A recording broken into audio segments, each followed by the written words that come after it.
তো দর্শক, আমি যেই গরুটির পেছনে দাঁড়ায় আছি, খুব ছোট্ট ছোট্ট সাইজের একটি লাল টকটকে একটি গরু। তো এই গরুটি যে ব্যাপারী অল্প থেকে এই গরুটি যে ব্যাপারী নিয়ে আসছে হাটে, তো ব্যাপারী কিন্তু দাবি করতেছে এই গরুটি হচ্ছে চায়না গরু।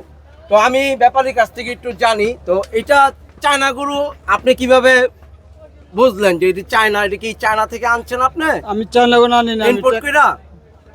চায়নাগণ টেকার কিনা ট্যাগের হাটগনে কিনে আনছেন? কিনে আনছি। ট্যাগের হাটগনে। জি। তো উনি ট্যাগের হাটগনে কিনে আনছে এই গরুটি। তো অনেকে কিন্তু অনেক ব্যাপারী আমার পাশে আছে, ওনারা কিন্তু এই গরুটি চায়না গরু হিসেবে দাবি করতেছে।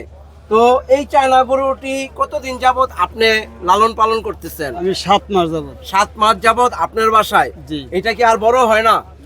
এটার বড় এই হয় জাত না। আর বড় হয় না। না। তো দর্শক, এই জাতের গরুগুলা আর বড় হয় না। তো খুব সুন্দর ছোট সাইজের একটি গরু।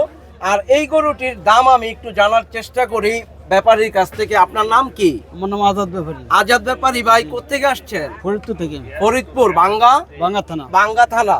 তো এই গরুটির কেমন দাম চাইতেছেন আপনি? 85,000 দাম চাইতেছে। 85,000 দাম চাইতেছেন। জি। হাটে আসার পরে গরুকে একটা বিক্রি করছেন এখনো? করছে একটা। একটা করছেন। তো আলহামদুলিল্লাহ, একটি গরু কিন্তু ব্যাপারী বিক্রি করছে। তো এই গরুটির আরেকটু কি কমে বিক্রি করার চিন্তা ভাবনা আছে আপনার? আছে আছে। আছে। তো একটু ওই দামটা যদি বইলা দেন।